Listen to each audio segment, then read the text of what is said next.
You weren't expecting it. Maybe it was a phone call, maybe it was nothing at all. Just one of those moments where everything you've been holding finally comes loose. You're on the couch, or the floor, or the edge of the bed, and the tears come before you can stop them. And then, your dog is there. They didn't bark. They didn't bring a toy. They didn't jump or spin or do any of the things they usually do when they want something from you. They just walked over quietly and pressed their body against yours. Maybe a nose under your hand, maybe their head on your lap, maybe they just sat beside you and didn't move. Most people smile at this and call it sweet. Maybe they assume the dog is confused, maybe curious about the strange sounds, maybe just looking for attention and it happens to be good timing. But what's actually happening in that moment, inside your dog's brain, inside their nervous system, inside the chemistry of their body, is something researchers have spent the last 2 decades trying to understand. And what they found isn't sweet. It's staggering. Let's start with the most basic question. Does your dog actually know you're upset? Or are they just reacting to unusual behavior? The sounds, the posture, the sudden change in routine? In 2012, researchers at Goldsmiths University of London designed a study to find out. They exposed 18 dogs to 4 different conditions: a person crying, a person humming an unusual sound, a person talking normally, and a person sitting quietly. If dogs were just responding to novelty, strange sounds, unusual behavior, they should have approached the humming condition just as much as the crying condition. Humming is unusual. It's unexpected. It should trigger curiosity. But that's not what happened. 15 out of 18 dogs approached the person who was crying, not the person humming, not the person talking, the person in distress. And they didn't approach with playful energy or investigative sniffing. They approached with submissive, comforting body language, nuzzling, licking, resting their head against the person's body. And here's the detail that changes everything. The dogs did this even when the person crying was a complete stranger, not their owner, someone they had never met, a person with no history of feeding them, walking them, or giving them anything at all. That rules out learned behavior. That rules out they know you give them food when they come close. The dogs weren't performing a trick they'd been rewarded for. They were responding to human distress itself, regardless of who was experiencing it. The researchers' conclusion was careful but clear. Dogs display behavior consistent with what psychologists call empathic concern, not just noticing distress, an oriented response toward the source of pain with what appears to be an intent to provide comfort. That was 2012, and the science has gotten far stranger since.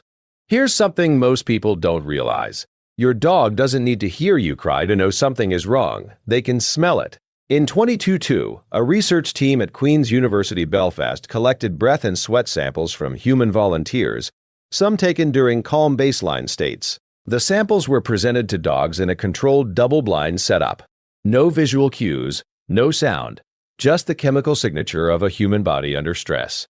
The dogs identified the stress samples with an accuracy of 93.75%. Let that land for a second. Your dog can detect the chemical change in your breath when you're upset, the shift in your sweat, the invisible molecular difference between a body at peace and a body in pain. They don't need tears.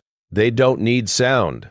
Your skin is broadcasting and your dog is receiving. Researchers believe the key molecules are cortisol and adrenaline, stress hormones that alter the composition of your perspiration and exhalation in ways completely imperceptible to humans but unmistakable to a dog's olfactory system, which contains up to 300 million scent receptors compared to your 6 million.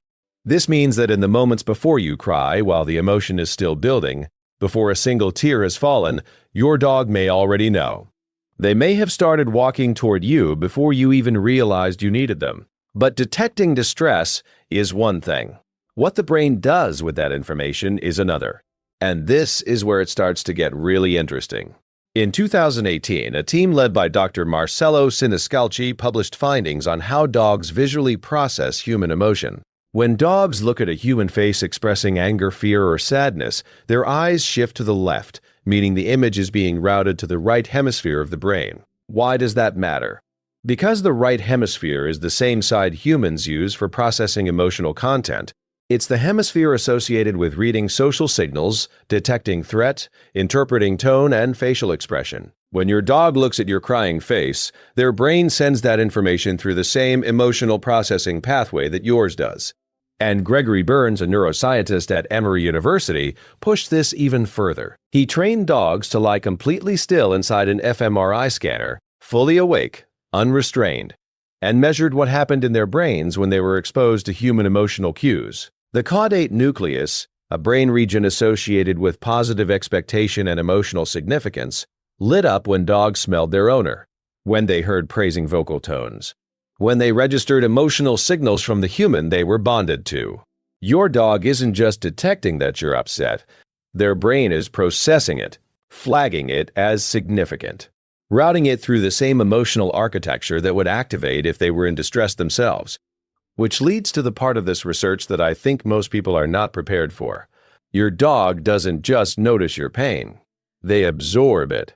Emotional contagion, the automatic involuntary transfer of emotional states between individuals, has been documented in dogs over and over.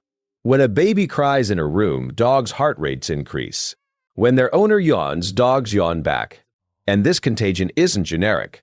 Studies confirm that dogs yawn significantly more in response to their owner's yawn than a stranger's. The emotional channel is specific, personal, calibrated to you. The cortisol synchronization research from Linköping University in Sweden, which measured long-term stress hormones accumulated in hair samples from 58 dog owner pairs, found that over weeks and months, dogs' stress hormone levels mirror their owners, not the other way around. Your stress becomes their stress. Your calm becomes their calm. The owner's cortisol predicted the dog's, not the reverse. So when you sit on the floor crying and your dog presses against you, understand, their body is not neutral. Their cortisol is climbing, their heart rate is shifting. Their nervous system is entering a state that mirrors yours. They're not watching your pain from the outside, they're inside it with you. Now I want to tell you about a study that reveals something about your dog's response to your distress that seems contradictory at first.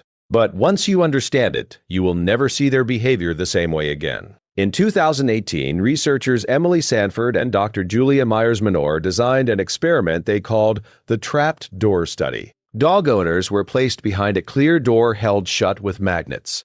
The dogs could see and hear their owner through the door. In one condition, the owner spoke calmly. In the other, the owner cried and called out in distress. The question was simple. Would dogs open the door faster to reach a crying owner? They did. Dogs in the crying condition opened the door in an average of 23 seconds.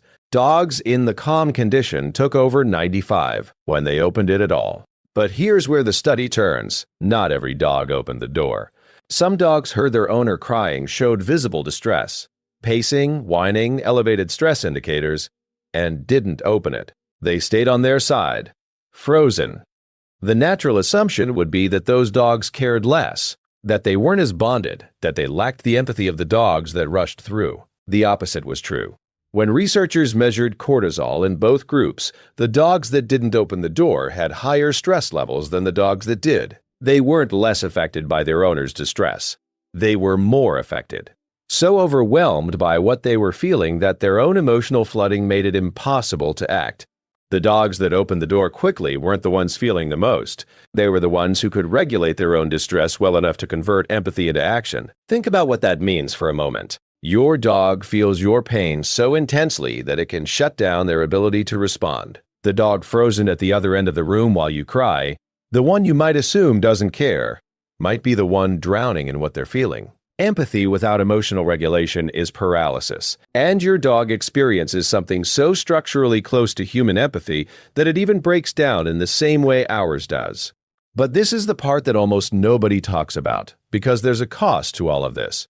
In 2020, researchers studying household dogs of military veterans with PTSD found something that should have made national headlines. The dogs, not trained service dogs, just regular family pets, showed significantly higher startle responses, increased hypervigilance, and more frequent stress-related behaviors than dogs in matched-control households. These dogs had never been near a combat zone. They had never experienced trauma themselves.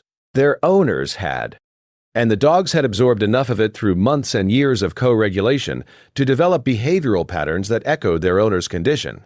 Separate studies have found that dogs living with owners experiencing chronic depression showed disrupted sleep, reduced play behavior, and changes in appetite, even when their physical environment, exercise routine, and nutrition are identical to dogs in non-depressed households. Your dog doesn't just comfort you during your worst moments. They carry the residue of those moments in their body, in their stress hormones, in their behavior, long after you've wiped your eyes and moved on with your day.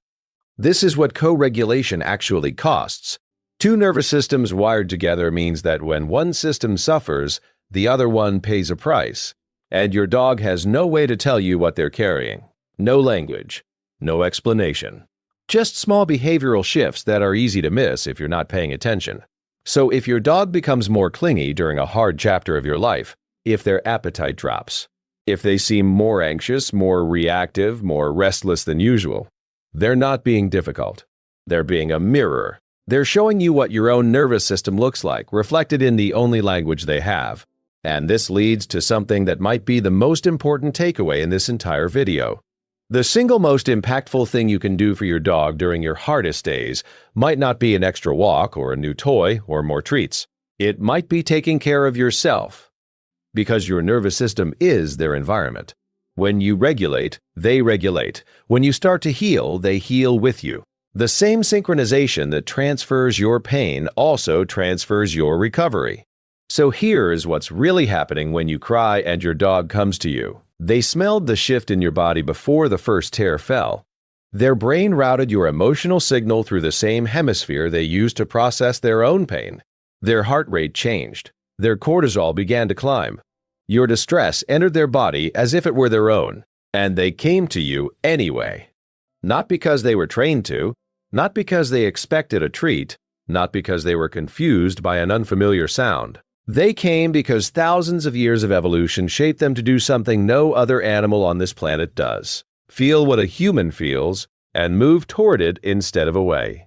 Your dog doesn't just love you. They carry you, on your worst days, in their own body, at a biological cost they will never be able to explain. And the only way they know how to tell you is to press their weight against your side and stay there until the shaking stops.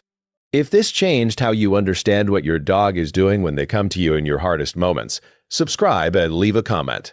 I want to know, does your dog show up before the tears even start?